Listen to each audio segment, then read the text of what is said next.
So I am going to call this meeting to order. Roll call, please.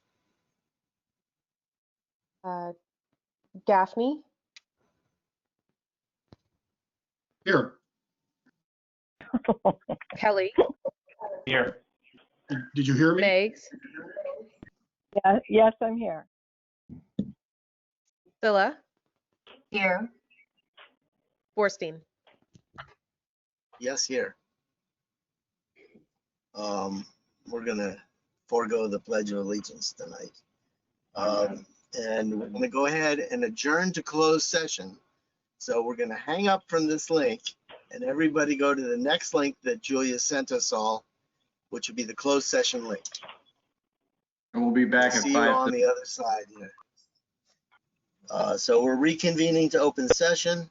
The report on action taken by the board, there is nothing to report.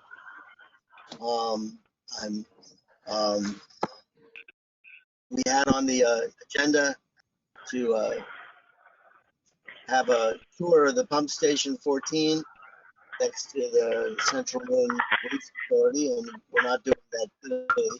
So I'm going to move to 7, which is the approval of tonight's agenda. I move to approve the agenda. Okay, Mary moves to approve. Right, second.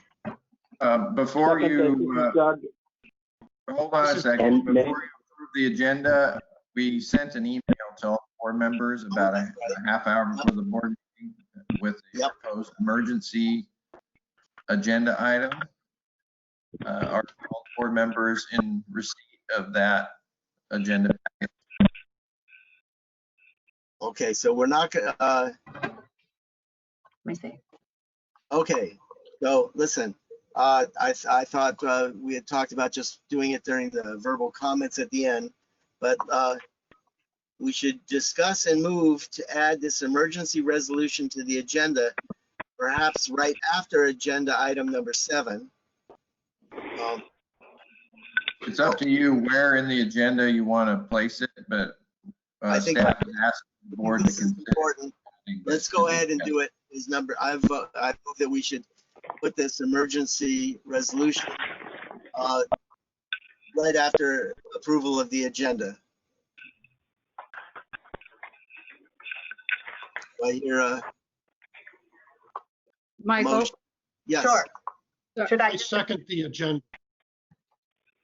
that's fine. I just want to make sure that that the board understands and that it's reflected in the minutes and is part of the motion that because typically you can't talk about an item if it's not already agendized, but you Right, can when 2 things are true.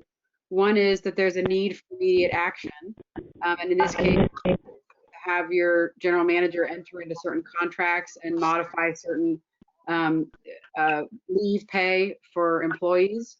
And 2, that the need for this action came to the district's attention after the agenda was posted. I think we would all agree that plenty has happened since the agenda was posted and that the need for this item has developed between then and now.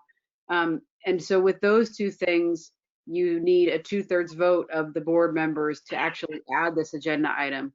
Just wanted to give that background and make sure that's reflected in the minutes and that you all understand all that. Isn't it a 4th step to get it on the agenda? And to get it onto the agenda, it's 2/3. When you get to the resolution, to approve the resolution, that's 4. Okay. Okay, thank you. So I think we need a roll call for this. Julia? Oh, you're muted, Julia. Yep. Yeah, thank you. So we have a Director Scylla who made the motion and Director Kelly who seconded. Is that correct? Sure. Yes. Okay. Gaffney, Kelly, Yes. Yes. Megs, Yes. Scylla, Yes. Borstein, Yes. unanimous. Okay. And the rest, and then with that, we're going to approve the whole agenda. We already did that. We already did that. Okay, Did we, Andrea? Was that just to add it? That was just to modify the agenda. So now you're gonna actually go through that agenda item, which has a resolution in it. okay. So let me go ahead and read it. This staff report is being presented to the board for adoption of resolution number 20-1581, declaring a state of emergency and authorizing expenditures related to the global coronavirus disease 2019 COVID-19. And so, Steve? Yes, as you're aware, since the agenda was posted, a few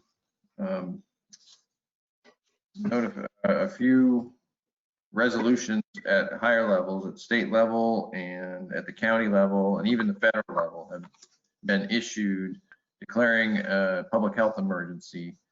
And therefore, staff is recommending that we pass a resolution. And it's similar in language to the resolution you passed earlier this year when we had an emergency landslide and sewer repair. We're using a lot of the same language in this resolution, giving staff broad authority to enter into contracts and to make decisions on salary and benefits that extend beyond current policy. So in the case of public contract code, we're waiving the requirement to go into competitive bids, for instance, for certain services that may be needed to address the emergency. And we gave the example of, for instance, more cleaning of our office facilities than we budgeted for. So instead of every week, we clean every day, for instance. And so that will be outside of the approved budget. And we're asking for that authority and flexibility in those instances. And the same would be, and we wanted to make sure also that where we have to diverge from the personnel policies that you've adopted in terms of leave policies, that staff has the authority to maintain salary and benefits for staff in circumstances where they may not be working the full week's work, for instance, for the need to do social distancing and keeping everyone healthy and safe during this pandemic emergency. So by passing this resolution, you're helping us have the flexibility to accommodate specific circumstances for each of our staff, but at the same time, maintaining our essential governmental function. And we talk about that a little bit in the staff report in the resolution, that it's not our intent to not work, because the health order, which I also attached to the email, specifies that sewer and sewer system maintenance and operation and repairs and all of those things are essential governmental functions, and it's the intent of staff to fully to meet the full intent of our functionality.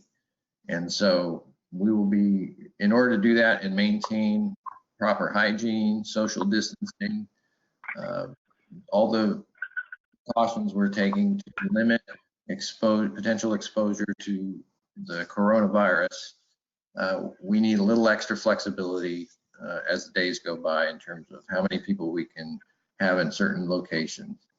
And that may affect our ability to be fully staffed and have 40-hour work weeks for everyone. So we're working through that, and we'll talk about in our verbal report some examples of our staffing plan for the collection system workers to give you more insight into what that means. But with this emergency declaration, it gives us the flexibility to make payroll decisions that are outside of the personnel policies you've adopted.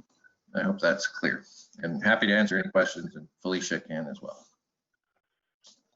Okay, why don't I just call Tom? Do you have anything?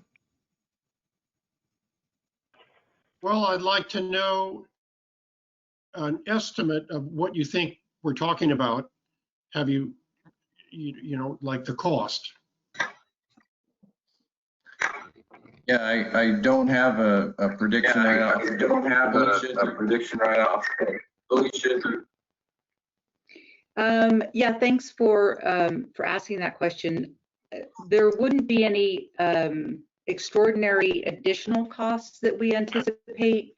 As Steve was mentioning, you know, we're only asking for the board to be aware that there may be some shifts that we don't fulfill every day on a regular basis. And those employees would essentially be on administrative leave. So there's no added cost there. There is a reduction in workforce, but the cost, the salary and benefits don't increase. For the other costs, they're a little bit difficult to predict. Cleaning is pretty moderate. You know, say we're right now spending $1,000 a month on cleaning services. We could anticipate that that could double or triple, you know, moving from a twice a week cleaning to a 5-day-a-week cleaning, as an example. Other than that, I don't see any really, you know, extraordinary costs associated with this particular emergency. Certainly nothing, you know, to the extent that we would have like we do when we have, you know, an emergency SSO or an emergency construction situation to the tune of, you know, tens of thousands of dollars or $100,000. I don't anticipate that to be the case here. Does that answer your question? Yeah. The other, Michael? Yes. The other point, Go ahead. Can we get an update? Can we get an update on, you know, like from a general manager information notice each week about what the magnitude of things are? Maybe a cost estimate, but what's going on? Good idea. You know, that would be just information, one of these things. Yeah, Steve? no problem about regular updates. I think we're also, one thing we haven't talked about is the potentiality of you know, if the coronavirus is detected in our staff and then people are exposed and there's a compounding effect of people not being able to report to work. It'd be in a staff deficit situation fairly rapidly. And in that type of a scenario, we might need to make arrangements to have staff come from other agencies to backfill, and there may be contractual needs there.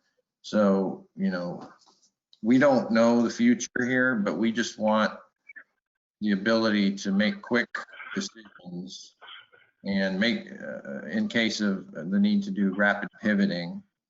And that's what this declaration gives us. And it also gives us and gives staff the assurance that they're going to be receiving full salary and benefits through this emergency, which is an assurance that they need. And I will argue to you, you need to provide essential governmental function, which is all of our collective duty. Mary? I just wondered if these were like form declarations, whatever they are. If they're quite detailed. I know you guys must have pulled these together quickly. Is this something that every sewage collection agency or every public agency is doing around the state? Well, many are. I mean, I would presume that many, if not most, sanitary agencies and public agencies that take care of public infrastructure in any way are doing something like this so that they are able to nimbly handle things that come up unexpectedly without having a board meeting. So I would expect we're seeing a lot of these.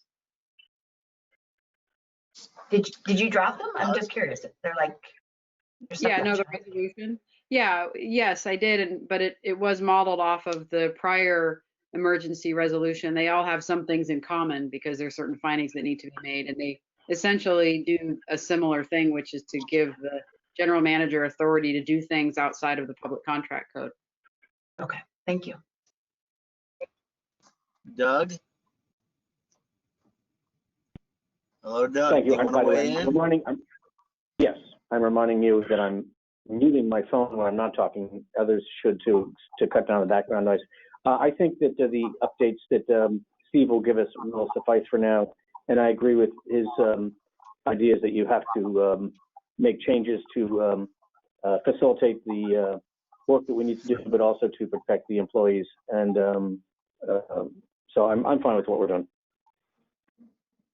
Okay, Pam? Yes. I think I sent Steve recently an email if any of the employees were sick, because he is right. If one person gets it, a lot of people have to go into quarantine. And I think jumping on a work pool of some kind to share right now, and it's bad in San Francisco. They're begging nurses and wanting to pay them double to work. So it's not, I don't foresee it getting better. So anyway, I think, yes, we have to do this. We have to be somewhat ready. Okay. Do I hear a motion? Move to approve. Okay, do I hear a second? Okay, Julia, you need 4/5? Yeah. Unmute, Julia. There Here you we go. Gaffney. Gaffney. Yes. Kelly. Yes. Megs. Yes, I just forgot to ask, is there a time limit on this? Are we gonna like revisit it each meeting, or is this? Yeah, it's in the resolution to It is? Go ahead. Okay, okay, yeah, so yes. Great. Scylla. Yes. Borstein. Yes. Unanimous. Thank you. Okay. Thank you, board. Okay. Number 8 is open time for public to raise items not on agenda for future agendas. This is going to be a little bit tough if I see we have a few callers out there. So if you would, let me sort of guide us through that if we can. Anyone wishing to address the board of directors on matters within the district's jurisdiction, but not on the posted agenda, may do so. Each speaker is limited to 3 minutes. The board may not take action on or discuss items not on the agenda, but may briefly respond to statements or questions by a member of the public. The board president may refer any matter to staff for further follow-up or elect to have the matter placed on an agenda for a future meeting. Okay. Do we have any member of the public who would like to use this time? Okay, yes, seeing none. I would like to use this time. My name is Steve Lamb. I'm in San Anselmo. Oh, hi, Mr. Lamb. Hi. Actually, my comment is on the previous item, and it's more of a question about the cost incurred with the emergency. I'm not. Would there be Steve? Would there be possibility for a reimbursement from the FEMA or other things that would mitigate some of the costs that you guys are concerned about? That isn't on an agenda item, but I didn't call for public comment on the previous agenda item. So Andrea, is it okay if Steve asks that question? Yes, yes. Okay, Steve. So, Steve Moore, did you hear the question? Yes, and it's a very good question. And it's one of the benefits of declaring an emergency. The fact that the board has declared an emergency related to the coronavirus may very well qualify us in the future, because it's a federal emergency, to qualify for FEMA funding and reimbursement for any accounting of costs that we can attribute to the coronavirus pandemic emergency. So it's an excellent point. It's another reason for declaring the emergency. Okay, Steve Lamb? Yes, thank you. Okay, thank you. Are there any other members of the public? Okay, hearing none at this point, I'd like to go ahead and move on to agenda item number 9, which is conduct a public hearing and consider adoption of ordinance number 92, an ordinance repealing ordinance number 91 adopted October 16th, 2019, and enacting this ordinance relating to sewer capacity charges and sewer permit fees. So, Mr. Moore? Thank you, President Borstein.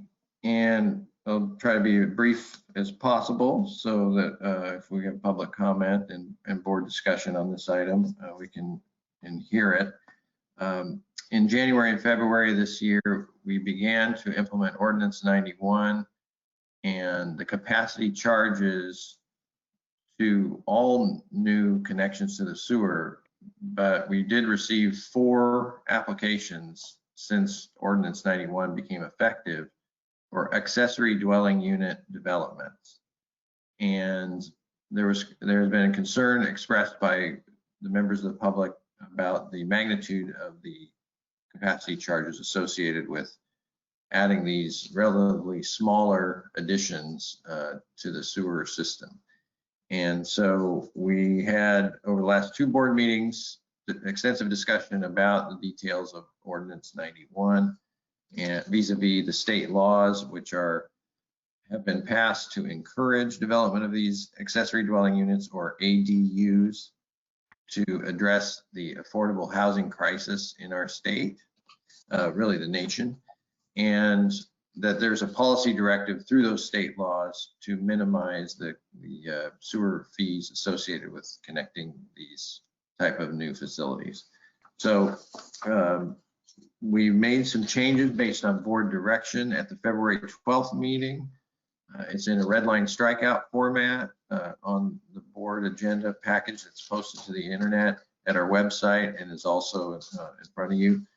And so we made changes about how we can give credit for the total number of DFUs, drainage fixture units, that are on a property before the ADU is proposed, recognizing that the spirit of the capacity charge is to try to keep the amount of drainage fixture units within a certain range before we would charge additional amounts for capacity.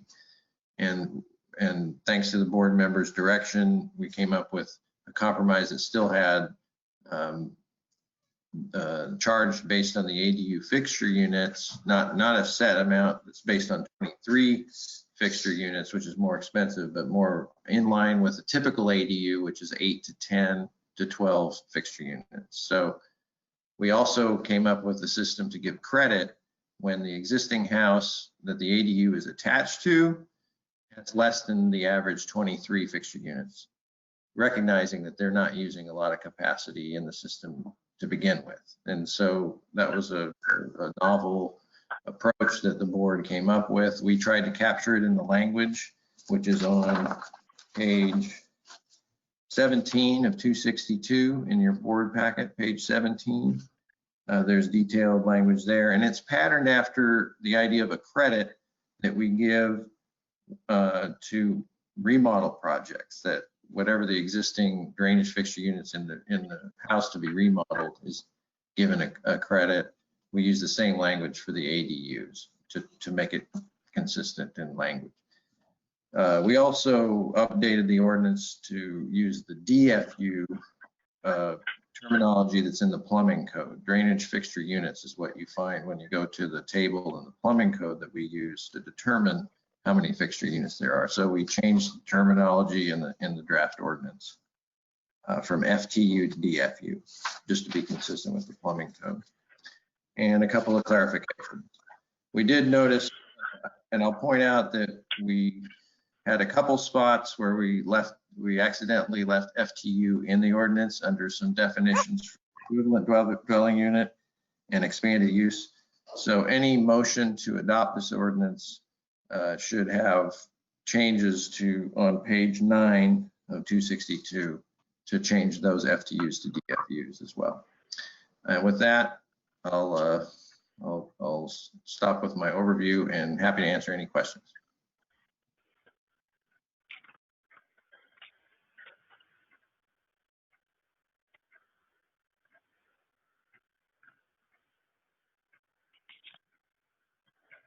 I'm back on. Mary, you're up in the upper right-hand corner. Why don't you? I just have one Not in quick the right-hand corner on my screen. I think it looks great. This was Tom's idea, right?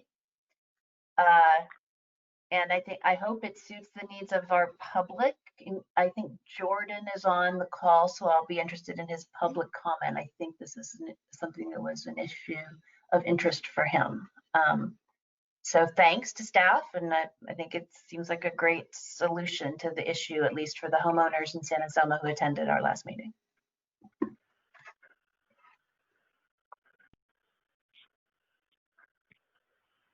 Okay, Tom?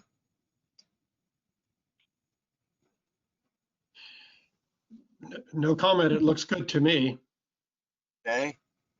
Pam?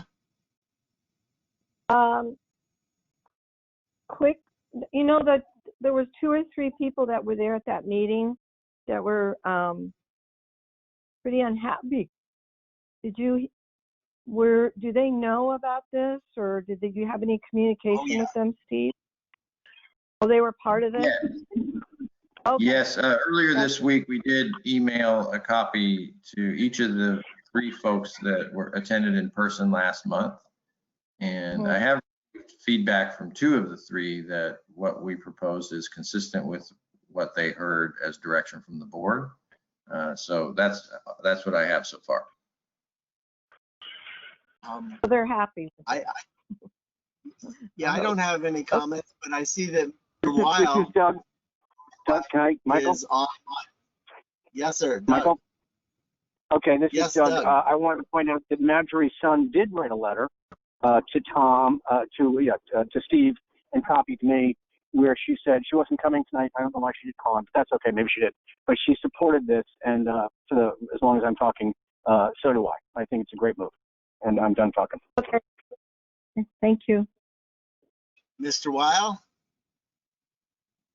Unmute yourself, Jordan. There you go. I'm here. Can you hear me? Yes, sir. Excellent. Yeah, I mean, I looked through the resolution and it makes perfect sense to me. It definitely helps my project. I find that my main home is under 1,000 square feet, so I believe my DFU is somewhere in the 12 or 13 range, and my ADU is, I believe, in the 8 range. So I fall well within those parameters. I hope it works as well for Marjorie. I believe she's on the line as well, but it makes sense to me. So I appreciate everyone putting in their time and effort into this. So thank you. Steve Moore. I was speaking with Jordan earlier. Wait, hang on one second. Jordan had a question earlier, and it was for those people who have already paid the fee, they will be getting a refund, correct? Yes, that's correct. That's not a problem. Okay. And okay, so I see we have I'm not sure who it is, but the China USE Alliance. You were saying something. Yeah, can you hear me? It's Marjorie Sunday. Absolutely. Yeah. Hi, Marjorie. Good evening, and thanks for the staff and for the board's efforts on this. I fully endorse the draft proposal, the forms of the ordinance. This will go a long way to help me and my ADU project, and it relieves so much of the financial burden for this project that I have, which is only 400 square feet. It's my tiny effort to help solve the housing crisis and to generate some rental income for a new retiree, me. So I'm really appreciative of it. Thank you for bringing it to our attention. Do we have any other member of the public out there? Hearing none, do I hear a motion? I move to approve. Doug Kelly. I second. Okay. Do we need a roll call on this, or? Okay, we do. Julia? We'll need a roll call on everything this night, President Borstein. So let's start. Okay. Gaffney? Yes. Kelly? Yes. Meggs? Yes. Scylla? Yes. Borstein? Oh, yes. Unanimous, So thank you. Passes unanimously. Thank you to everybody who helped on that one.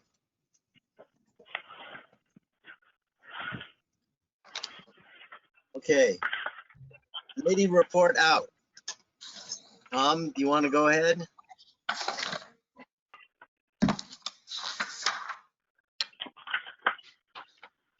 Okay, Michael and I met, this is Tom Gaffney. Michael and I met yesterday at the Finance Committee. The main thing we did was we go over virtually all of the consent calendar items in considerable detail. And we reviewed them and they looked fine to us. We went through every single one except A and I. We went through all the rest. And then we spent some time on the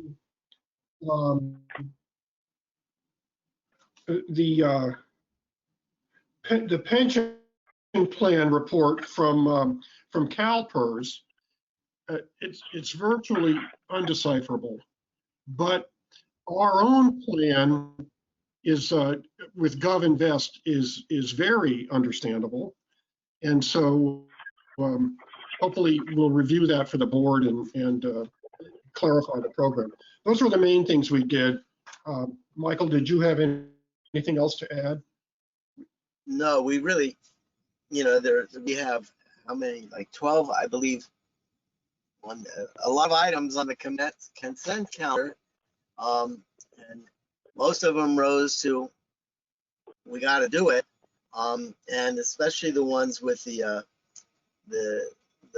funding in the future, the OPEB stuff and things like that. It all looked very good. We went through the check register. So we both thought it looked good.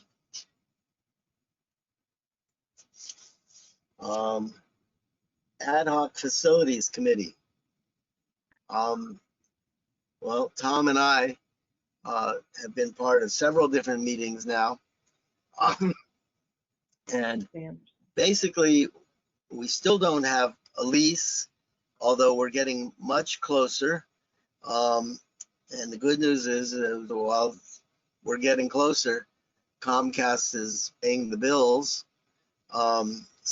And we are actually went in there with the architect and the designer who will help facilitate the move, and have been looking at different ways to arrange the second floor where we'll be, and have been through several iterations so far. And I know that Steve Moore and Felicia have had meetings with all of the staff supervisors to get more input, and so that's still happening at this point. You're welcome to have a look at what's been done so far, but we're just forging ahead at this point. Steve, do you want to say anything about the meetings with the? Yeah, also if Director Gaffney needs to weigh in on your observations from the committee standpoint. It's very exciting, actually, everything that's going Well, on. I would, yeah, we took a second look because we went into the building again, and we took a critical look at what Comcast was proposing for the first floor. So that's part of what we're trying to iron out in the final discussions of the lease, because it appears to us that they're proposing some modifications that may be unreasonably expensive on a square footage basis. And we think we can get them what they need from an office space standpoint by not making certain modifications that they put on paper that maybe they haven't thought about the three-dimensional costs of. So that's a fine point. We've agreed on how the entrance is going to look. You might remember that was a point of contention for several months. We've come to agreement on that. So we're really down to figuring out what improvements we will fund on the first floor. But as Director Borstein said, the discussions are going quite well and quickly on how we're going to do a floor plan for our operations on the second floor. And really, it's going quite well. It's been well received by staff. It's really very much a fine-tuning exercise at this point. So that's some good news. And the architect's moving quickly. And I'd be happy to hand off to Felicia if you have anything to add to that. But I think it's quite positive, even though the lease isn't quite nailed down. We're moving pretty quickly these days. Yeah, the only thing, thanks, Steve, that I would add to that is that just in terms of the development of the plans that have been made for the second floor, as Steve pointed out, the architect has done a lot of good work and quick work, addressed most, if not all, of our needs that we provided to him, and came up with a really elegant schematic plan, which we're now kind of delving further into the details of. So I think we're well on track for a fully developed plan. And then, of course, construction documents and permitting with the city of San Rafael, and then even going out to bid could be happening in the next few months. I have a question. Go for it, Pam. It's Pam. Just a question, and only because, well, I'll be blunt. Don't you think we should get the lease nailed before we put out a lot of money? I guess my concern is it's been a year, or almost a year. It could go on and on and on, and we put money. I don't know. I just wonder if there's any way possible we can nail that lease before we start pouring in $1 million on remodeling, etc. If I can just say, Pam, that's been a consistent topic that we have discussed, and we're really trying to get that nailed. The only thing that we're spending money on is things that will be absolutely correct once we get the lease. So in other words, all the work that the architect is doing and all the work that the designer is doing for us, we'll have it nailed, and maybe they just have to sit around for a month or two, or until we nail down the lease, sign a lease until we figure out everything about the first floor Comcast is asking. Yeah, I'm sorry. I'll jump in here. I'm sorry if I added to any confusion about the process, Pam. I absolutely agree with you. We wouldn't proceed with any real construction or even awarding a construction contract until after the lease has been fully executed. Okay. I guess I'm out of the loop a bit, so that sounds good. Well, before anything happens, it will be brought before the board. Okay, good. Central Marin Sanitation Agency. You want me to go ahead, Tom? Sure. So it was a very short meeting. There wasn't a lot on the agenda. That'd be good. Jack Govey, who has been the attorney from the county since before Jason was really the general manager there. So for many, many years, retired. And so resolution of appreciation for him.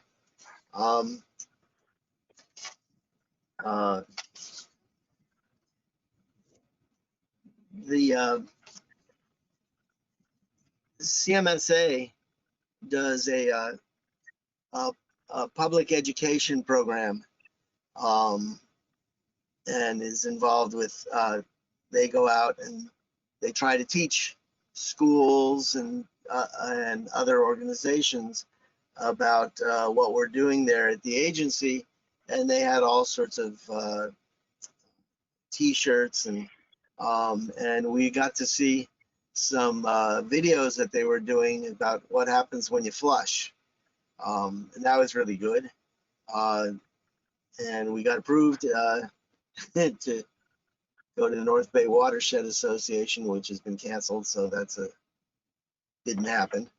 And resolution for Dan Hilmer. We're working with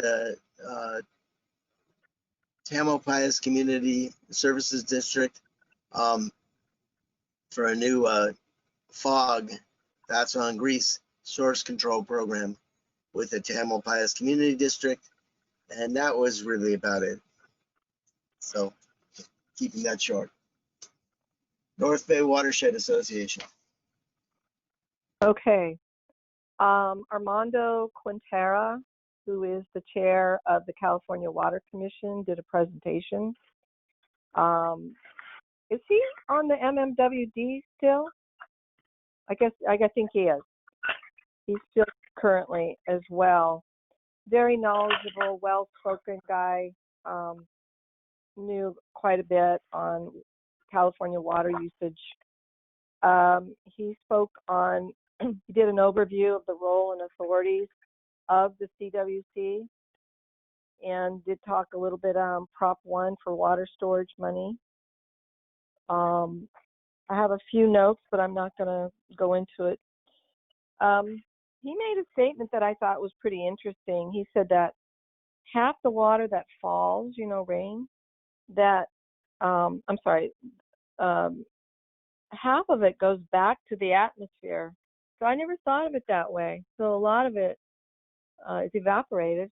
Anyway, he did talk about Prop 1, that there's 7.5 billion bond. And a lot of that will be water storage investment, also servicing groundwater. And did talk about some on climate change projects. Let's see what else. Talked about potential solar over the water to help pay for pumping water. And then also Chris Chu was there from the county, and her role is, I think she works in public works mostly, but she's usually at our meetings, and she's done a lot of leadership for us.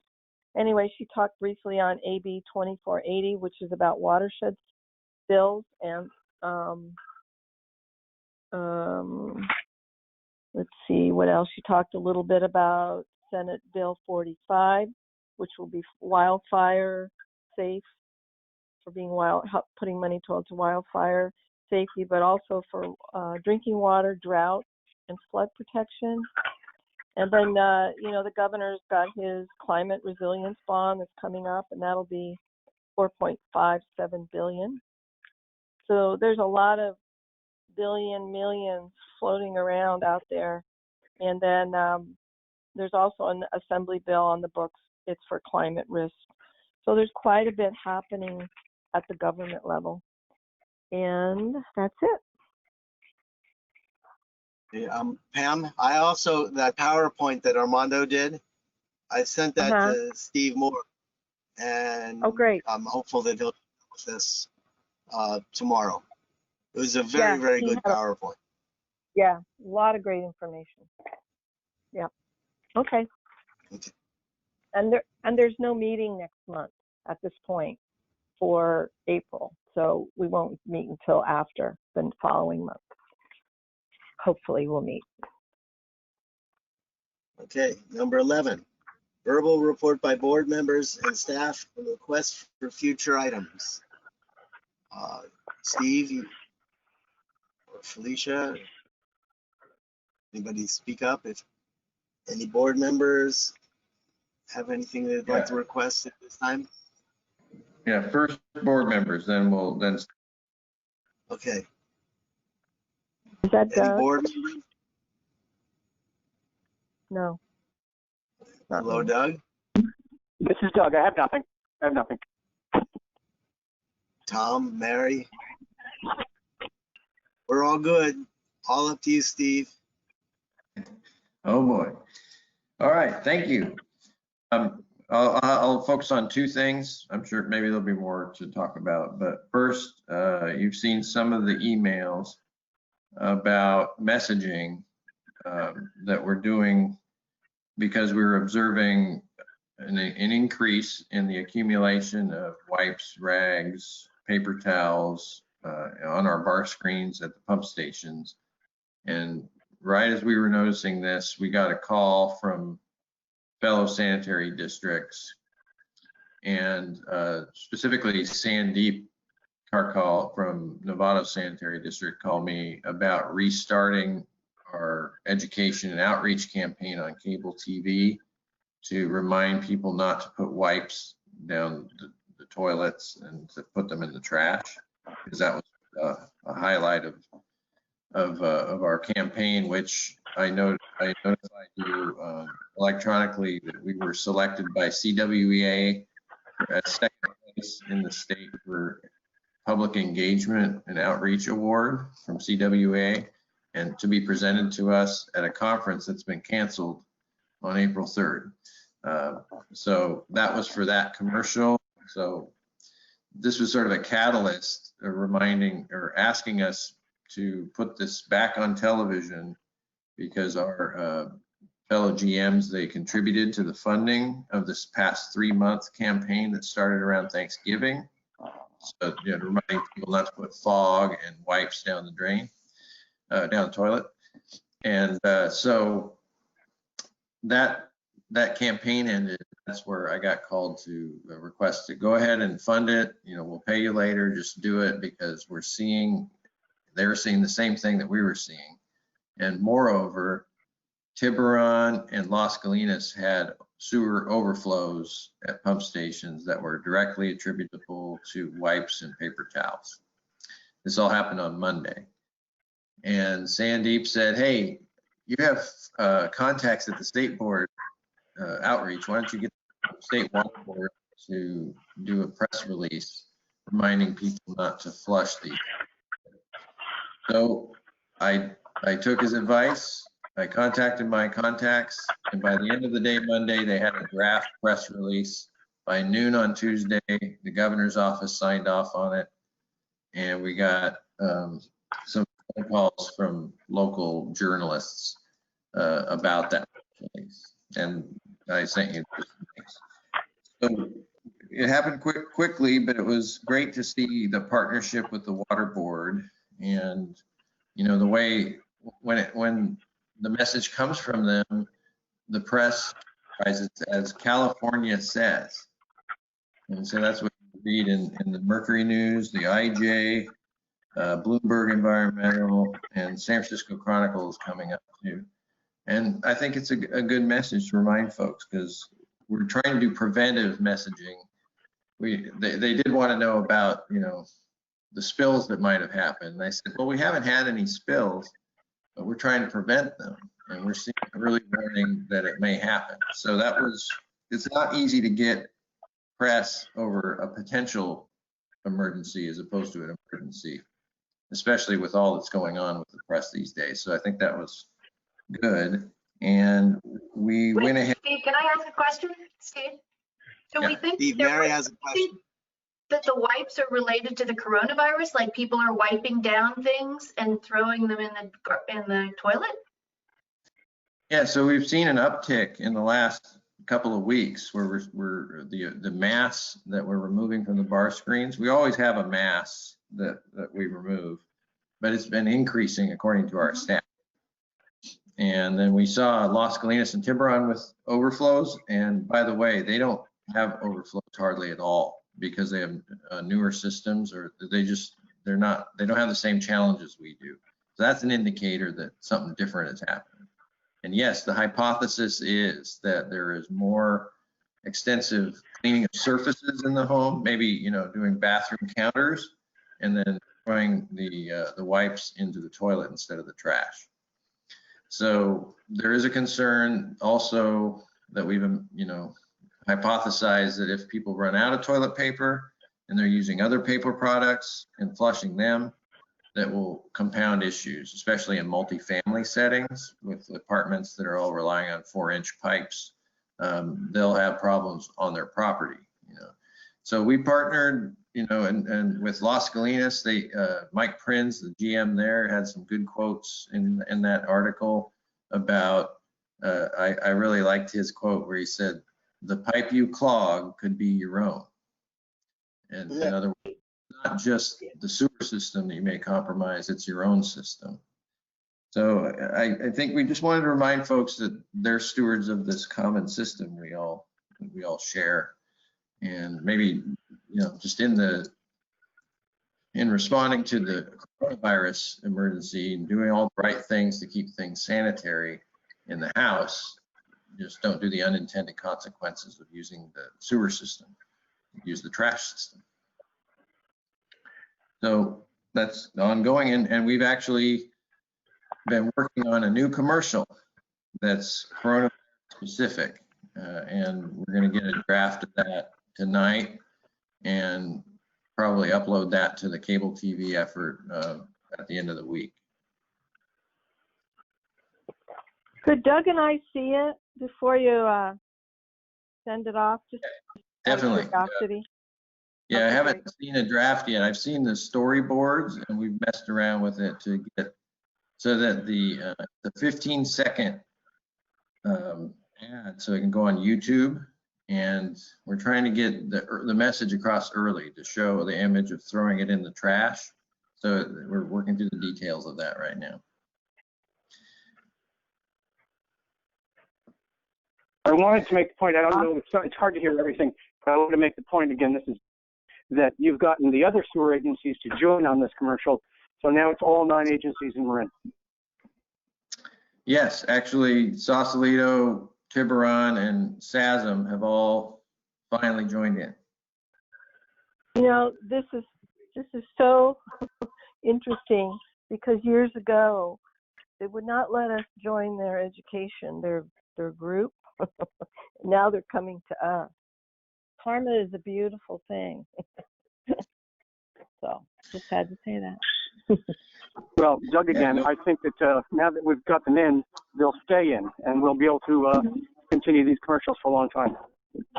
And I'm wondering too about all the jurisdictions in Marin, like the town councils and the neighborhood councils and all that. Is there a way we can? I mean, I don't even think anybody's going to have any meetings for a while, but maybe we could alert them. We could put it on their website or something. That's what I'm hoping for. So I'm going to talk to Garrett in town about that. So, anyway.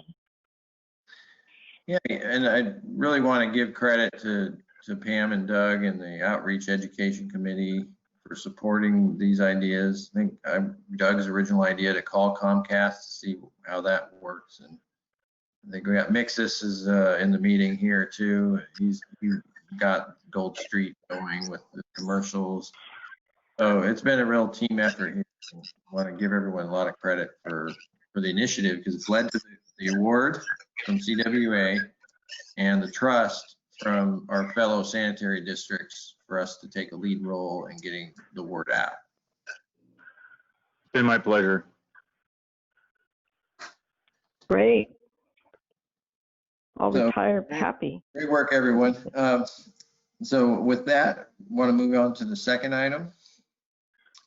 Is the emergency, and Mixus is on the line. I'm going to ask him to follow up after I introduce this, but we touched on it with the emergency declaration that we're trying to be very thoughtful about how we set up staffing and what our staffing strategy is during this emergency, this pandemic. And so we've been doing iterative proposals. You know, we don't, because we're an essential governmental function, we're not interested in just sending everyone home and being on call. That is one model, you know, where we could just, 2/3 of our workforce is the collection system workers, okay, 2/3. And that's one approach. It's very conservative and it reduces exposure, but we are essential government function that the public relies on us to perform. I would say no, you know, we should do what's reasonable to minimize exposure, but execute the essential governmental functions of the utility that we run. And so we looked at, okay, how about a scenario where we all come to work? And is that possible? Is there space available for us to meet 6 feet apart and, you know, doing on and donning and doffing of equipment within our small room areas, you know, staggering that, ensure there's not, people aren't getting within 6 feet of each other. And so we ran a scenario where everybody comes to work, and it's a little on the crowded side, and also being sensitive to the human dimension of what's going on, the need for all of us to check in home front, you know, to make sure we may have families that are home from school, all of these factors. So we came up with an approach where we rotate in, folks can be at home for about 1/4 or 1/5 of the time, and then otherwise rotate through shifts, doing both line maintenance work, more on the condition assessment side, and manhole inspection, GPSing, and doing pump duty, which is really important, as we touched on earlier. We have to keep an eye on the ragging and all of that. So we came up with a plan where we rotate the actual field work for half a day and training for half a day. And we're taking advantage of the fact that during this downtime, there's an opportunity for us to catch up on training and competency-based assessments and all of that. So I really want to credit Mixus for pulling this together and making the numbers fit, and also keeping the inspections going, by the way, you know, the permits. We would say that plumbing is defined as an essential service, for instance, in the health order. We're related to that, and our activities help that economy continue during this emergency.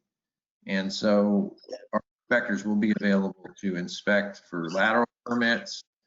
This work will continue. And so we are rotating in a reasonable amount of home time. Like I said, on the order of 1/4 to 1/5 of the time, staff will rotate in and out. And that balances out a bit with our office work, which is 1/3 of our workforce. We're going to explore working from home, like you see with a lot of our consulting firms or other agencies. But for those who can't do the work at home, we want to maintain social distancing at the workplace, and we're looking at rotating on and off, kind of an A team, B team approach in the office. So that balances out with this idea that with the field workers, they get some time to work, to be at home, being paid, having paid time off. But that isn't half of their time. It's a fraction of their time. So these are some of the discussions we're having at the staff level to try to be sensitive to the pandemic circumstances that are going on, but still achieve essential government function. Based on my coordination with the other GMs of all the sanitary districts in Marin County, everyone is approaching things very similarly. And as Sandeep said, Avato, history is on our side on this, because there have been other emergencies that he can point to where we have justified paid time off to get through an emergency. And so that's where we're at on that. And I'd like to invite Felicia or Stephen to augment those ideas on how we're going to go about a staffing strategy during the coronavirus pandemic emergency. This is Steve Mixis. So our game plan is to basically provide the least permissible exposure limit. We've been monitoring CDC, Marin County Environmental Health, WEF, CSRMA, and we come up with a game plan that I think is a really good one, and we'll be testing out as of next Monday, and basically keeping the functioning conveyance of sewer to CMSA while protecting the employees and public health and safety.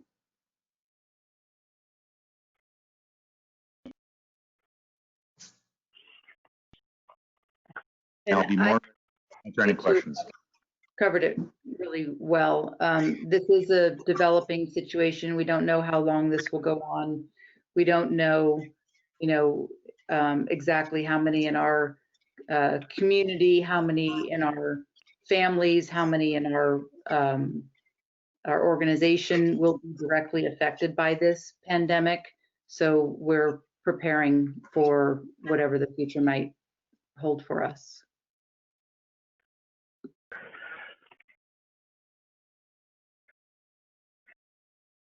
Okay, anybody else?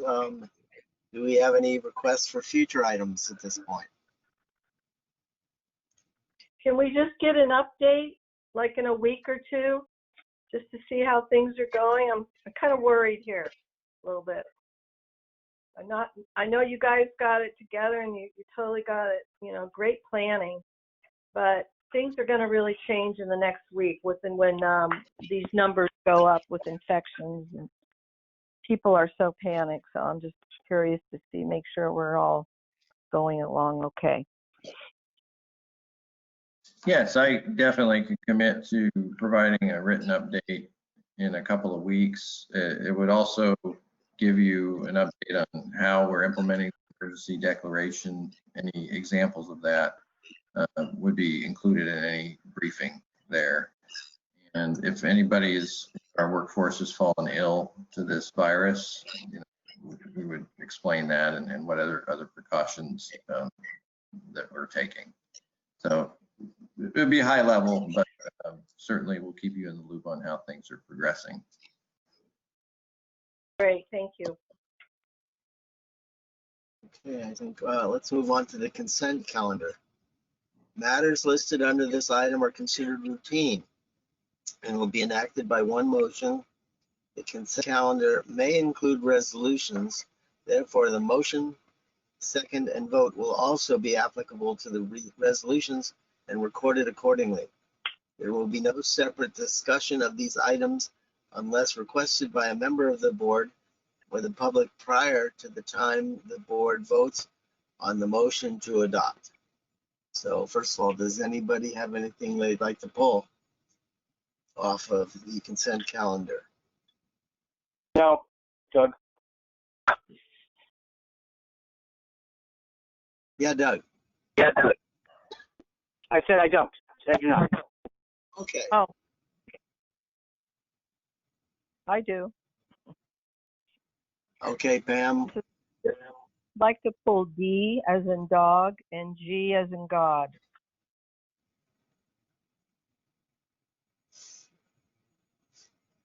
Okay, so if nobody has anything else to pull, Mary or Tom, let's go ahead and Steve, why don't you talk about D?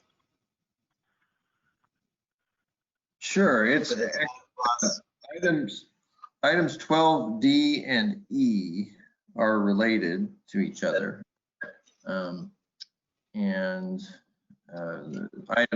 Item E relates to a notice of completion for the first half of the Ross Common and Shady Lane sewer upgrade, which is a large diameter trunk line sewer.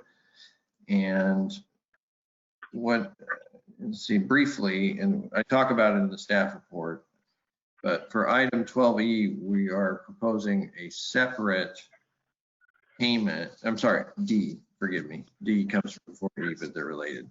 In item 12D, we're proposing a separate payment directly to the town of Ross for $59,306.90. It's outside the contract, and it exceeds my authority of $50,000 expenditure for construction. And so I'm bringing it before the board for your consideration and approval. And I've attached all of the invoices from the town of Ross.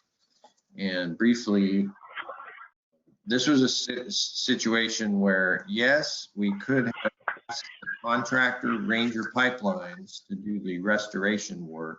And there was a certain amount of that in the contract that we did for the Ross Common Park. Practically speaking, Ranger Pipeline and their subs are not experts at irrigation, tree health, arborists, and landscaping.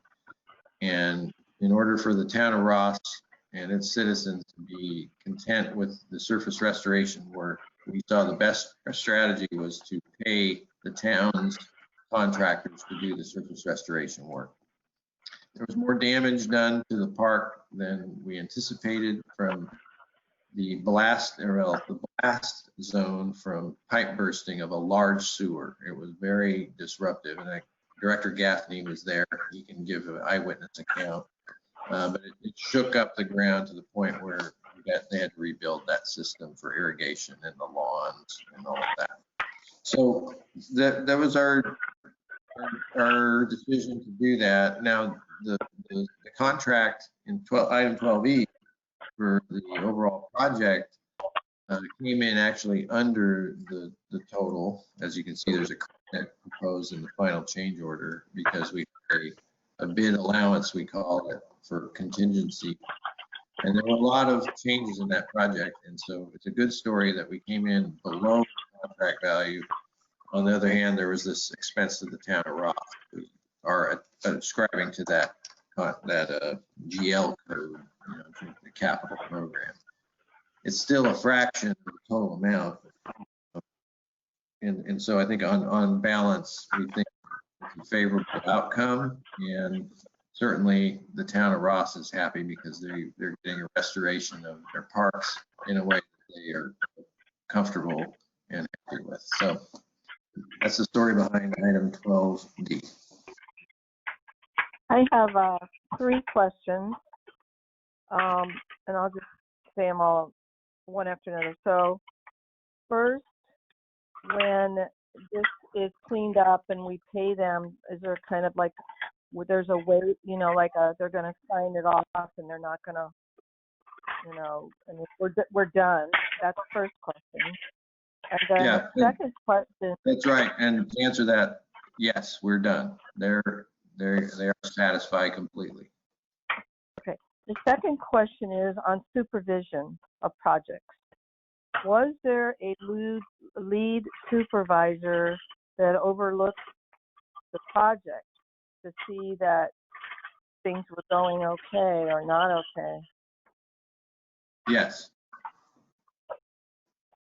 And were they there when this happened, or what happened? Yes.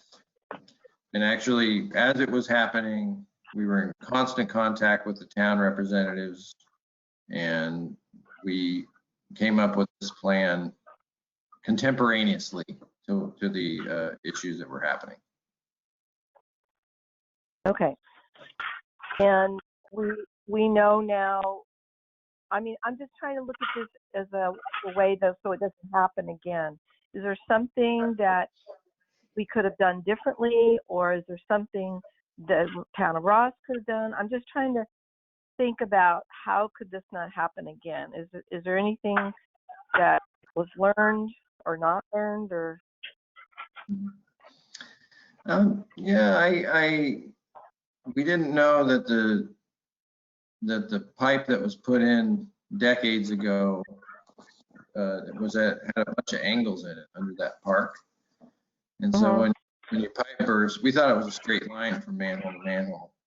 And we learned when we started doing construction that it zigged and zagged through there. And so we had to set up pits and disrupt the lawn in more locations had been envisioned. This is one of those examples because of the age of our infrastructure where we don't have accurate as-built for an old system like this. It was built mid-20th century. I don't think there was a way you could ask an engineer or staff to predict this. We just have to be ready to, in underground construction, we have to be ready to pivot when we find new circumstances and work in partnership with the local jurisdictions. And so I don't think less than. Okay. And then last, okay. And last, is there insurance that, do we have insurance to help cover this or not in this kind of a situation? I gotta think about that.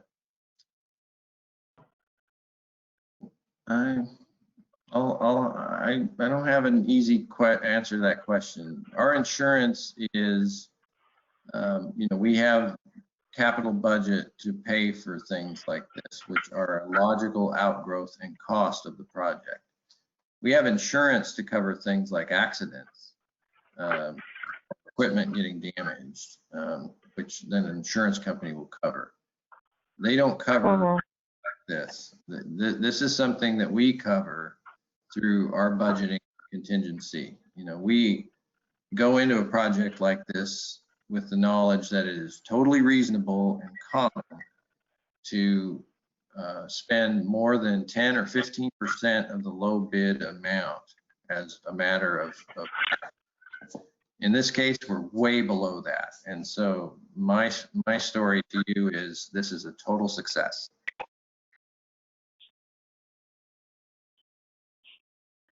Okay, I beg to differ, but I hear you.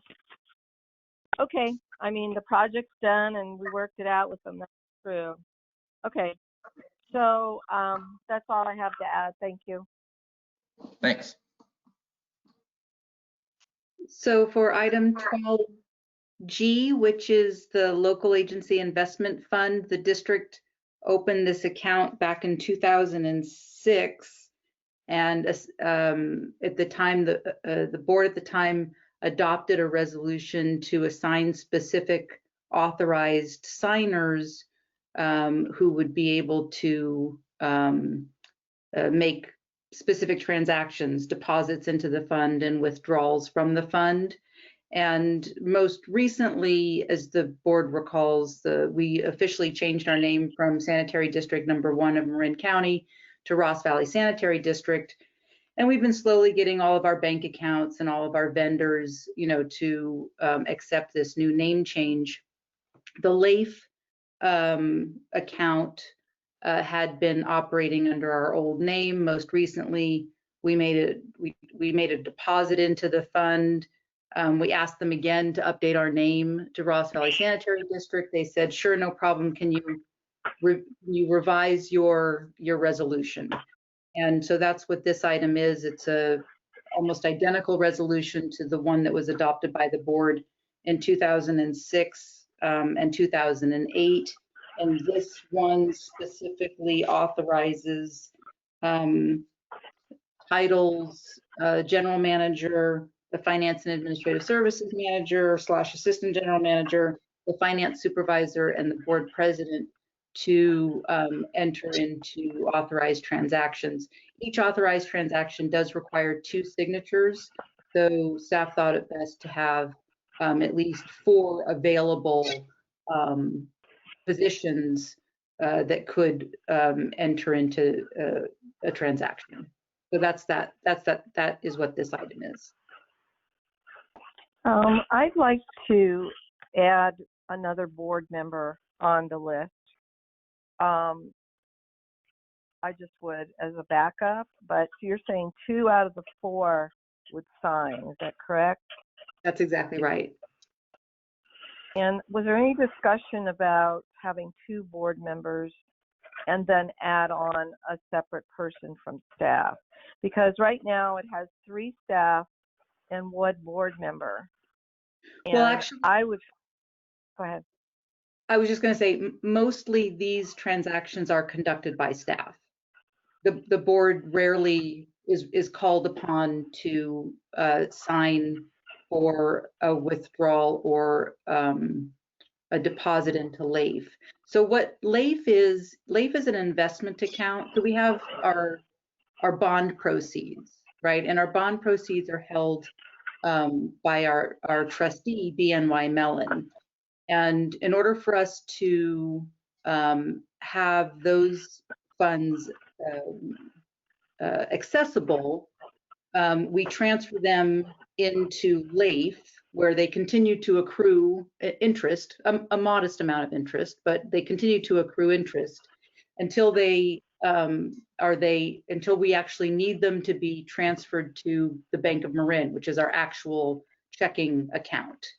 So again, all of those transactions between the bond proceeds, the investment fund, which is LAIF, and the Bank of Marin, which is where we authorize our checks to be cashed from, all happens by staff. So are we talking about thousands and millions, or we're talking about a lot of money being moved back and forth, or millions? Not millions. Millions. Okay. And so usually there's not a board member that doesn't sign this? There's never been a board member to have signed a transaction in my memory here at the district, and probably as far back as the original resolution was adopted in 2006 and 2008. It's really a financial function of staff to take care of these types of transactions. It's a banking function. I hear you, but I just really would like a board member to sign, and if there's not a board member that can't sign, I really feel strongly about this, and it might be because of our past, but so okay, that's all I needed to know. Okay. Thanks. Do I hear a motion?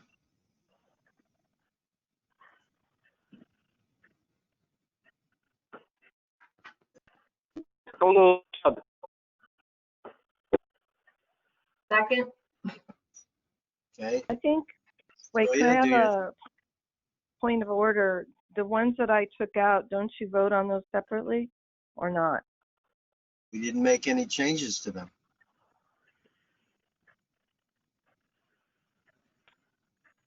Oh, okay.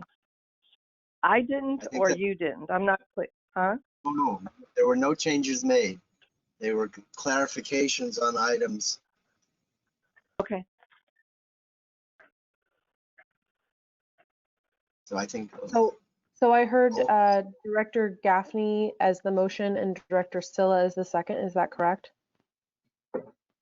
Okay, let's do a roll call. I believe Kelly. Oh, Kelly, excuse me. Okay, here we go.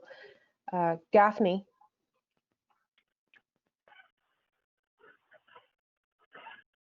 I'm sorry, Director Gaffney, will you please unmute?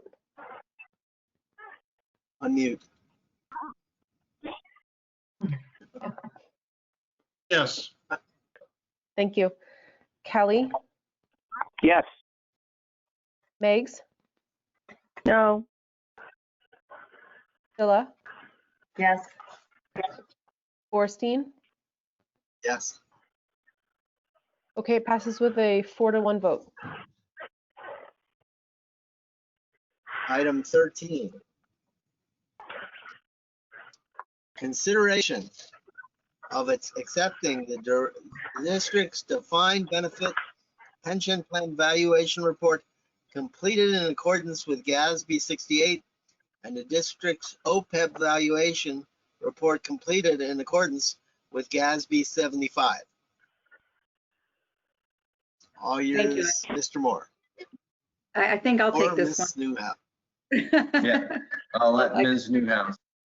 Yeah, thank you. I present this to the Board of Directors to consider accepting the reports prepared by CalPERS, their annual valuation reports that are prepared and expected to be made available to the public So that's the primary purpose of this item, is to take these reports that have been prepared and published by CalPERS and make them available to the general public via the board's public meeting. So we ask that you accept these reports. And then in addition to accepting the reports, staff did take a little bit of time to prepare an overview of the district's pension and OPEB, which is other post-employment benefit plans.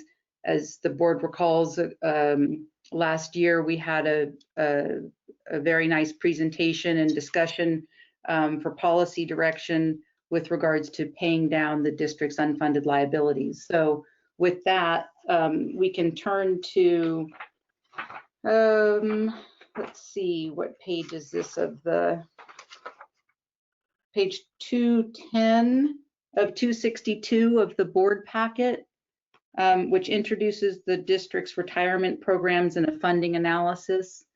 The second slide here talks about what is, what affects, what external impacts are cause and effect on our unfunded liabilities. And so the discount rate, which is kind of an odd term, but it basically means CalPERS projected rate of return on its investments. If that discount rate goes down, our unfunded liability goes up. If our investment returns, or the CalPERS investment returns more specifically, goes down, our unfunded liability goes up. So these are these inverse relationships that these external factors have on our unfunded liability calculations. Similarly, additional employer or employee contributions to the liability, if that goes up, our unfunded liability goes down. If the workforce increases, our liability increases. Salaries go up, our liabilities increase. And the last bullet point I'll say, if our demographics change, that impacts our unfunded liability as well. So the next slide, let's see here, is really talking about how the CalPERS pension liabilities are broken up into two different employee categories. One is the classic employee, which are employees hired before 2013. And then of course, right around that time in 2011 or 2012, Governor Brown put into effect the PEPRA, the Public Employee Retirement, I forget what it's called, Public Employee Pension. Anyway, it's PEPRA. I don't remember the Reform Act. What is it? Reform. That's right. It was the reform. Thank you. It was the Reform Act. Yeah, thank you. That was it. And so employees hired since January 1 of 2013 have a different retirement formula as required by state law. So that's why the CalPERS, when they're looking at our liability for pensions, they have to do two different calculations because they have two different classifications of employees. For the purposes of our presentation here tonight, we put both of those types of employees together into one. We actually do have a few PEPRA employees at the organization, but mostly we do have classic employees.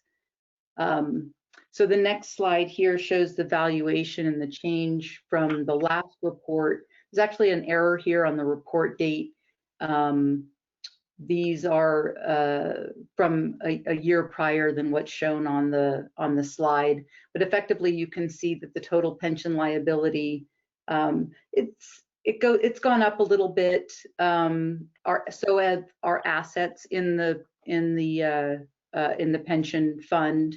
The liability is a little bit lower. We've made some additional contributions since last year.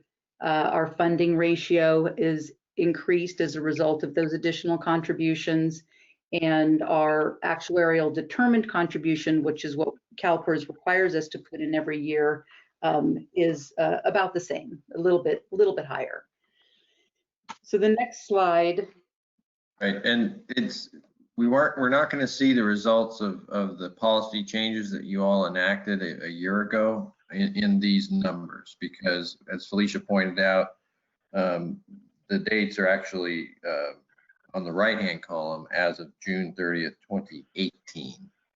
So there's a delayed gratification in seeing the financial impacts of your policy making in this slide. You'll see a little more later. Yeah, that's exactly right. Thank you, Steve, for pointing that out.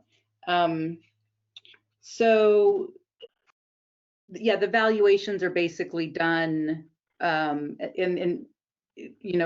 a footnote at the bottom of slide 5 that says there's an asterisk, fiscal year 17-18 payroll. That's actually the valuation date that these numbers are based on. So the following slide, the following 2 slides, the projected pension liabilities graph and the projected pension liabilities chart effectively shows the district's liabilities over the next from the 2020 to 2050, and this is without the additional contributions that the board directed. If you recall, it was an additional $350,000 to be contributed over the next 12 years to pay down our unfunded liability. And then the next slide is the actual cost, projected pension costs, also in a graph and in a chart showing the amount that we have is unfunded and what our required contribution is every year, divided by employer and employee, and then the total amount that would be expected to be paid down, again, without that additional contribution.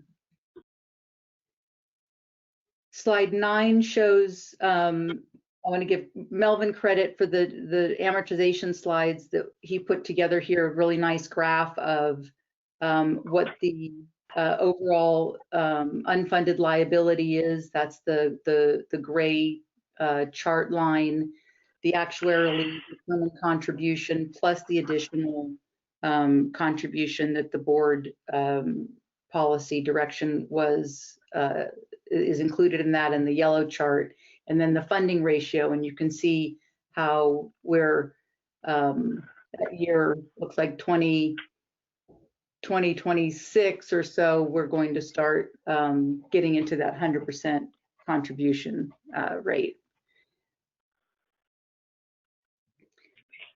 So this is in line, this is good news, basically, that the board's policy direction is playing out as anticipated from the last year's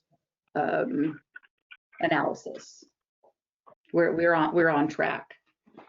So the next few slides talk about, oh, I'm sorry, we're on slide 11 here. And that's just showing, I thought it was interesting, the board might want to see how Ross Valley Sanitary District as an agency compares with other sanitary agencies in terms of our funding percentage. So we're right around the middle, 73%, the highest being Central Contra Costa Solid Waste Authority at 81%, and the lowest being Union San at 68%.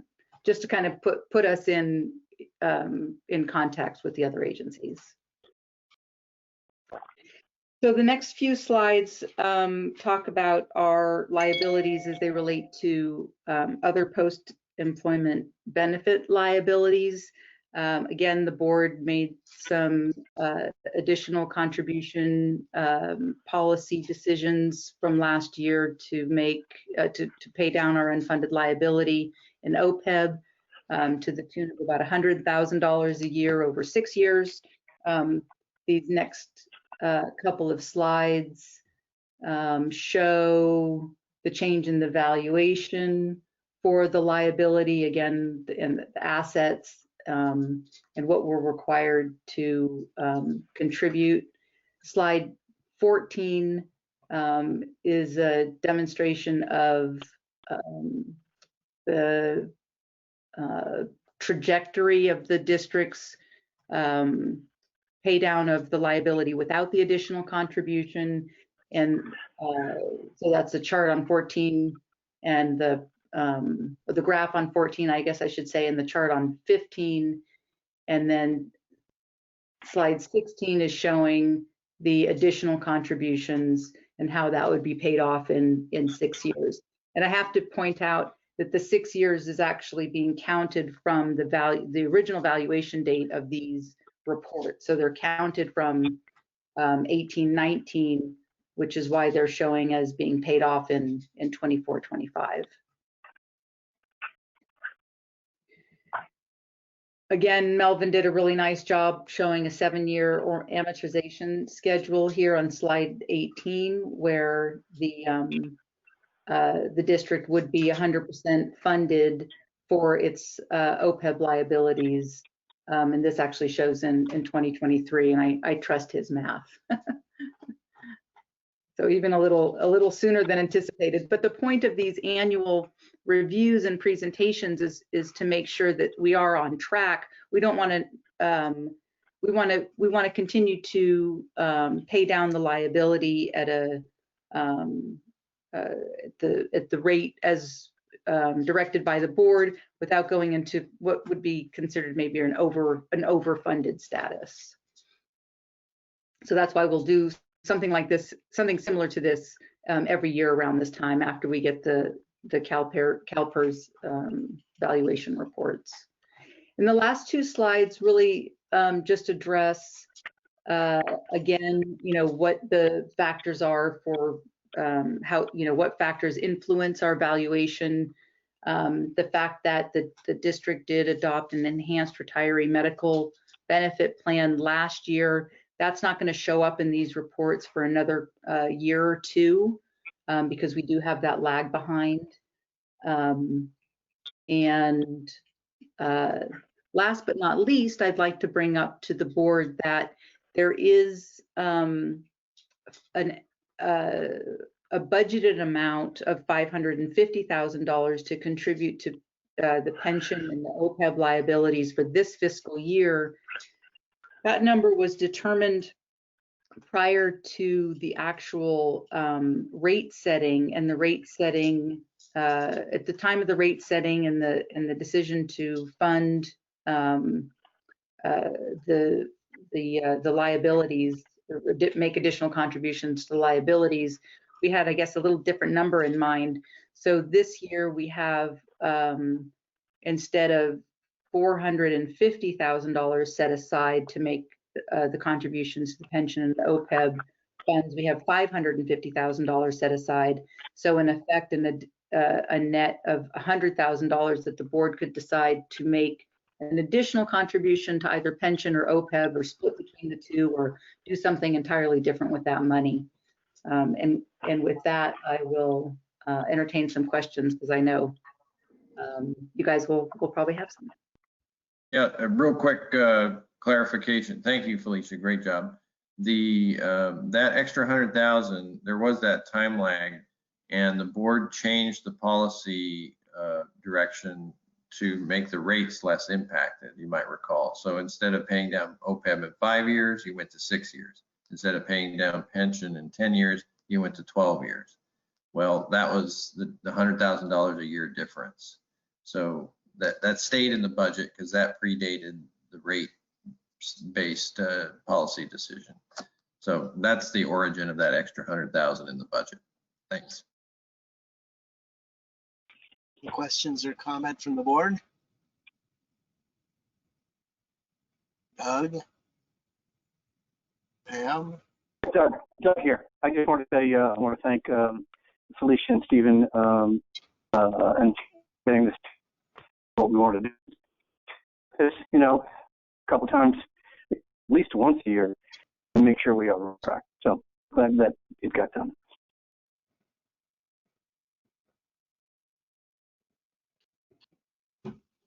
Michael? Okay, Tom? Michael? Yes, please. Yep. All yours, Tom. So we do have a potential here. Okay, Tom, we do have the potential to fund an additional $100,000 in one or both of these plans if we want. And you can see it on our budget on page 32. Instead of budgeting 450,000, we budgeted, and it's in our that fold out sheet in our financial documents in the consent calendar. You know, or we could decide not to do it. We discussed it a lot yesterday, but didn't come with any decision. So that's you know, we could do that if we felt like it. This is Mary. Aren't all these numbers going to change because of what's going on in the stock market right now, and what the return will be? Yes, it's very likely to have an impact on the CalPERS returns, you know, over time. They do have, I don't know exactly how to describe it, but it's, what's the word?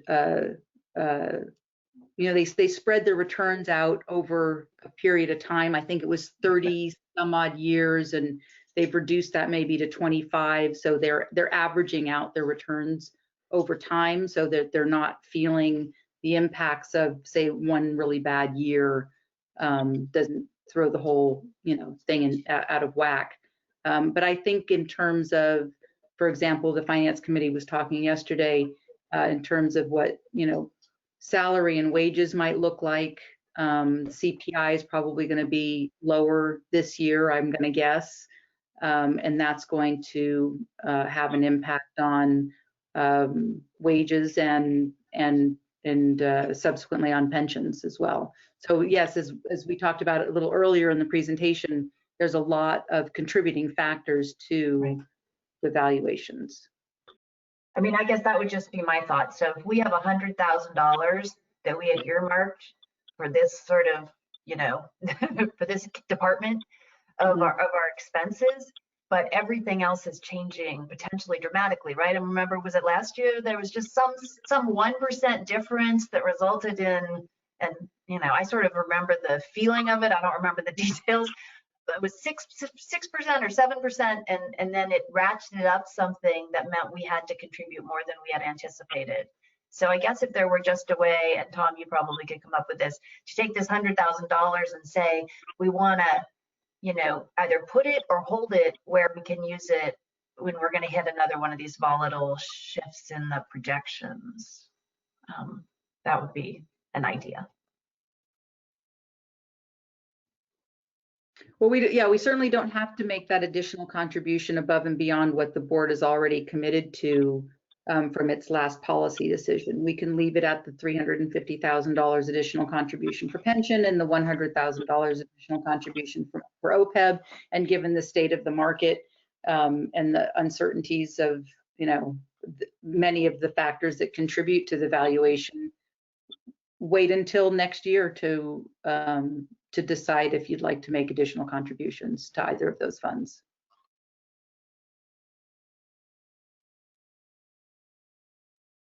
Anybody else? This is Stephen Keys. Could I ask a question? Maybe. Yes, of course, Stephen. Thank you. My question was going to be along the line of Mary's. That, as I remember, in 2008, when the market tanked, that's when the state had the pension board had to really change the discount rate, and it ratcheted up how much everybody owed a lot. Would it not make more sense to reduce the unfunded liability now, such that the impact of the remainder would be less, or is that irrelevant in terms of timing? My response to that is that our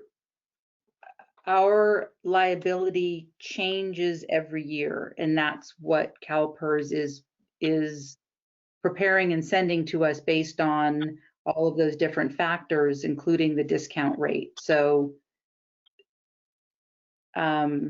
I'm not sure if I understand your question exactly, but the point is, you know, yeah, we just don't know. We don't know what the future holds, and we don't know how the what exactly is the true benefit of making that additional contribution now. Does that answer your question? I guess well, it was just based on 2008 when the value of the portfolio dropped for the state dropped significantly, and we've just seen a major drop in the market and in the investments that might be related to price of stocks would mean that whatever unfunded liability we have would end up with a much higher discount rate and a need for us to pay it back at more funds. That's how when I've listened to people explain what happened in 2008, that's what I understand is the mechanism. So that's why I brought it up. Right, and CalPERS is already talking about reducing the discount rate over the next couple of years. So it was, I think, 7.5 or 7 3/4. They reduced it to 7.5 with the intention of reducing it again by another 1/4 point. Every time they do that, our liability goes up.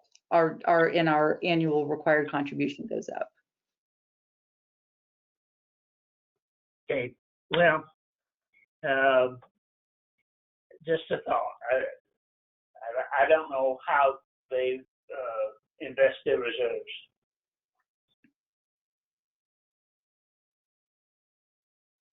We just look at it every year. That's the main, you know, the main thrust of it is to keep an eye on, keep a close eye on it. Okay, any more board questions? Any more discussion?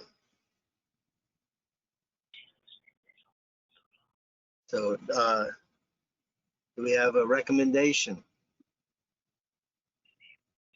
A motion? Do we need a motion to accept the report? I think we have to accept it, Okay. yes. I got nods. Michael, I move Wait, accept the report. Tom had a question? No, we had a motion also.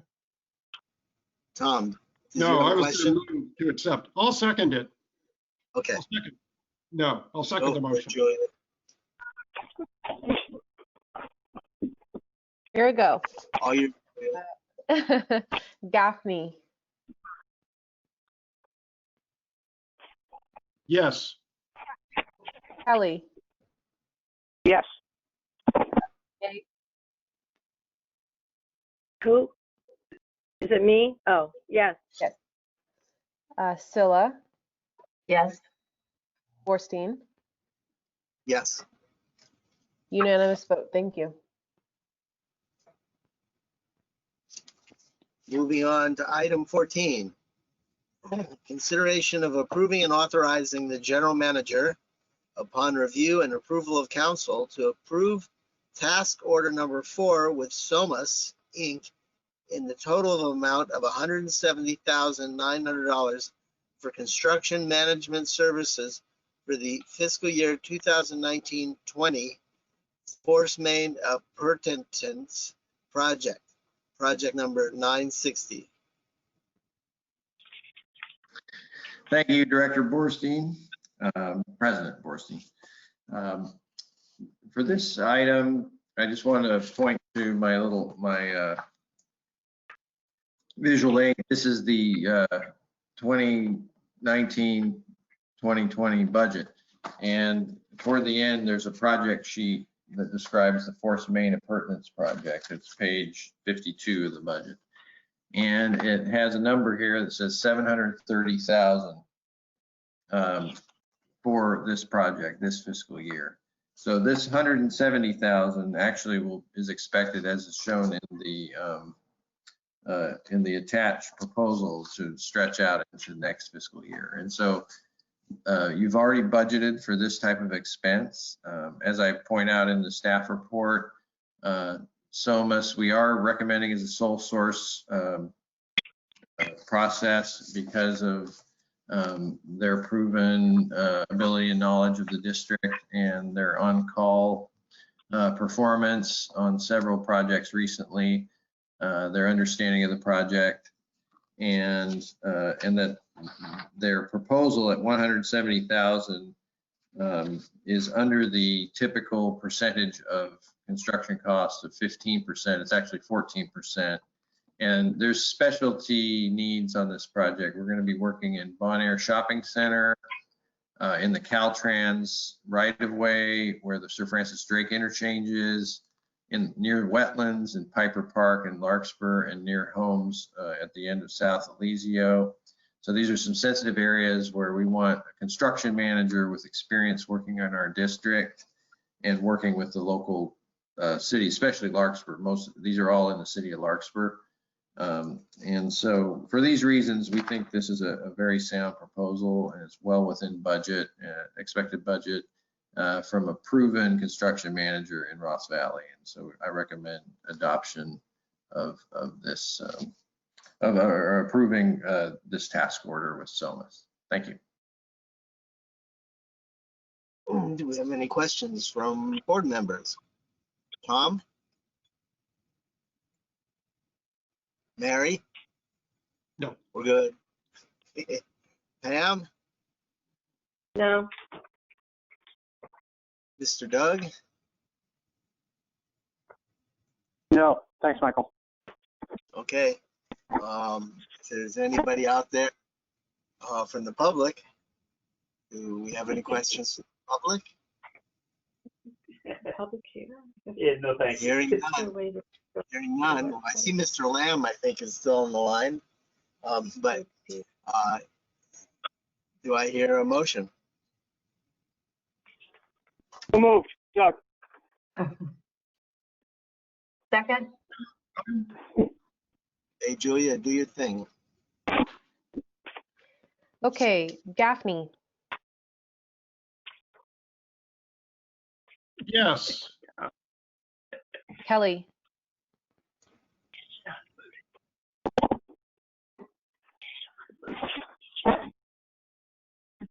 Director Kelly, your vote? I'm sorry, I thought you heard me. Yes. Yes. Thank you. Megs, Yes. Scylla, Yes. Borstein, Yes, unanimous vote. Thank you. thank you. Okay, item 15. Consideration of approving personnel policy for employment award recognition. Now that we had an award this year, so. Yes, I want to thank our liaisons to Central Marin Sanitation Agency for drawing my attention to the existing CMSA policy for employee award recognition. And in light of our recognition, we received a regional award as Small Collection System of the Year for 2019 by the Redwood Empire section of CWEA.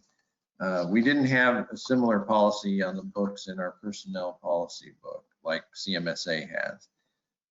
And so what I did was take the CMSA policy and adapt it for our system with the same level of compensation for employees in the case of a regional or state award from CWA, and of $100 per each district employee if we win a regional award, as we did this year, and $250 for each district employee if we win a statewide award, which we almost did, right? We were in the running, and we fully intend to achieve next year.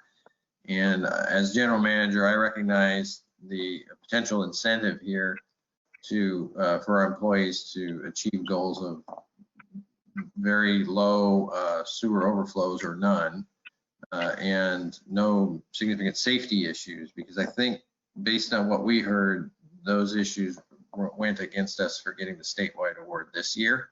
So if things continue on the current pace for this year, we have a good chance of winning the statewide award, and we want to present this as an incentive to our employees to achieve those goals of no sewer overflows and no significant safety events.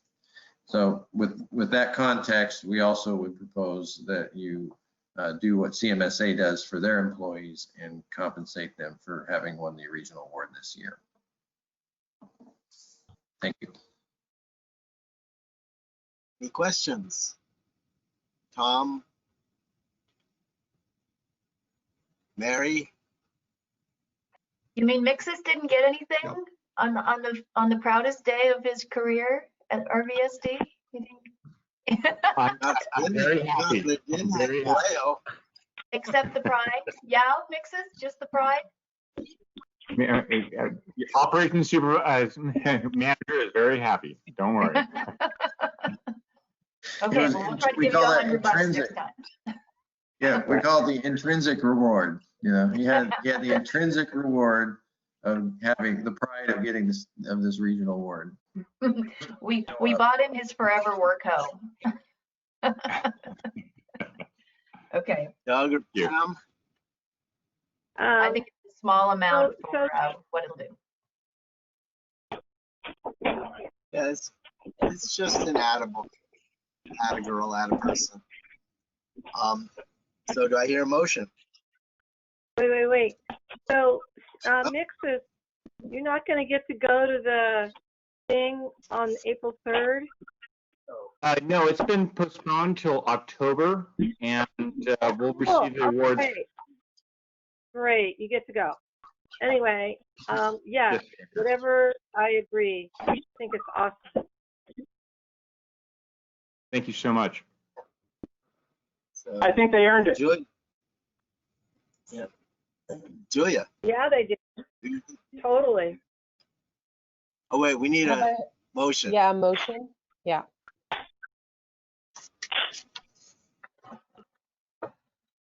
Second. Something.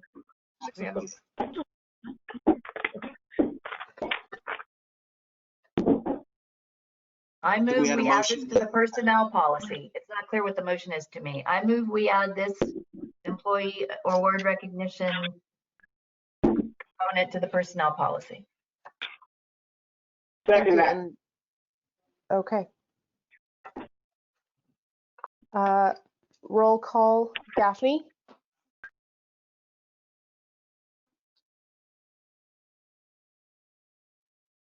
Yes.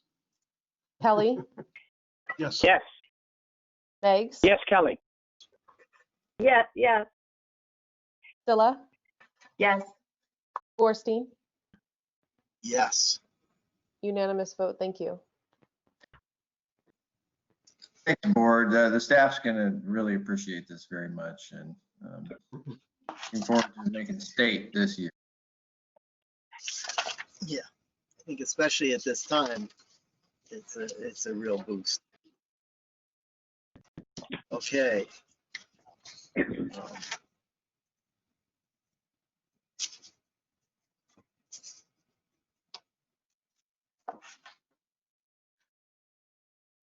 Informational items. Number 16. The Ross Valley Sanitary District Scholarship Pilot Program brochure. Steve, do you have? Yes, this has come out an initiative out of the Outreach and Education Committee, board members Megs and Kelly, and we appreciate the support and suggestion to develop a scholarship program to engage students within our service area to contemplate careers in wastewater. And so Stephen Mixus has put this brochure together based on conferring with other wastewater agencies that have done something similar. And this is the product we have. And I don't know, I wanted to give Stephen a chance to describe the process that's been envisioned, and I'll support you here with any follow-up comments. But Steve, why don't you tell the board how this is going to work? Absolutely. So I appreciate Director Meggs and giving me information about Castro Valley. I've been in constant contact with them. They've helped me a lot out with developing this. I know we have the COVID-19 outbreak right now, but we're still planning on pushing this out, and I'm working with their people, Napa Sanitary, on how to do this in the midst of what we're dealing with right now. This is to engage young people in wastewater, water opportunities, and I'm looking forward to seeing how this rolls out. Great, yes, and basically it's an essay contest. The students have a choice of essays. They don't have to do all 6, as Director Gaffney pointed out. That's a tough exam. No, just 1 out of the 6. Yes. And it's not too long, but it's just to encourage folks, the students to think about it and have some reward for their efforts. And I think are we gonna award how many, Stephen, how many scholarships? The plan is to award 3 $1,000 scholarships. There's the whole thing with Castro Valley on having a ceremony. Obviously, we have to wait on that and see how things go. But Castro Valley has won a lot of awards, and we're looking in following in their footsteps. Yeah, right, exactly. Not reinventing the wheel. A great way to go in our business. And we'll have an we'll pull together a panel internally for judging the submittals. Absolutely, yes. Yeah, great. And they're due at the end of May, is that right? Yes, at this point, yes. Okay. Well, I know I've got 2 high school students doing school from home right now, and so, I can imagine there's time on, a little bit of time on kids' hands to maybe to do something like this. Children of employees are not eligible, Steve. All right. Yeah, don't get me wrong. I'm just saying, for example, yeah, not that they would submit. They're not in the district, by the way, so they're disqualified there too. Okay. Good work, Mick. Informational Thank you, item B, Director. please. Hey, well, this is our Monthly monthly operations. Yeah, the monthly metrics report, and I don't want to steal your thunder, Mixis, but I basically, in addition to the other metrics, we put the recycled water use metric in this month's report. So we didn't recycle any water this particular month, but we have the year-to-date amounts and the breakdown for dust control and sewer cleaning. So that was the highlight I wanted to point out. Absolutely, and we'll continue that. Thank you. Well, this is a first virtual meeting. There's nothing else at this point. We're going to Can I have ask the one quick regular. question? Michael, can I ask them, how did the public chime in? Do they look at our website and they know how to call in? I'm just curious because a lot of people in the government in Fairfax are kind of scrambling right now how to figure this out, but I was just curious, how did Steve Lamb call in? If it's real brief, I don't want to drag the meeting out. Julia? Sure. Julia? Yeah, I'm happy to take point. So I researched different options for. Look it up on the web. They can look it up on our website. Yes, so it is on the homepage of our website as well as on the homepage of the Board of Directors webpage if you're going to look for any agenda or any minutes that we currently have. So it's on the homepage as well as a secondary page. And should we need to do another virtual meeting, hopefully not, we will reenact these protocols as well as putting it on the agenda itself. So making a live link on the digital agenda. Okay, great. I'll let the mayor know here. Okay, thank you. You're welcome. Plus next, I'd suggest next storm as well.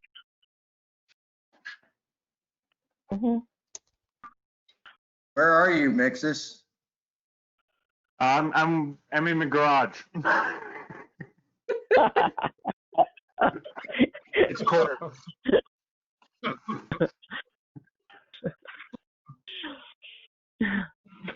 That's not a service call. No, All right, no, adjourn, no. Michael? Fine. Okay, let's adjourn this meeting then. Thank You you. did it. Thank you Thank all. you everyone Thank for you. your patience. I appreciate it. Meeting is adjourned. Great Thank job, you. Julia. All right. Great job, Be Julia. well. Thank you. Till next time. Bye. Awesome job, Julia. Let's see my cat. Yeah. Thank Good job. you. Thanks.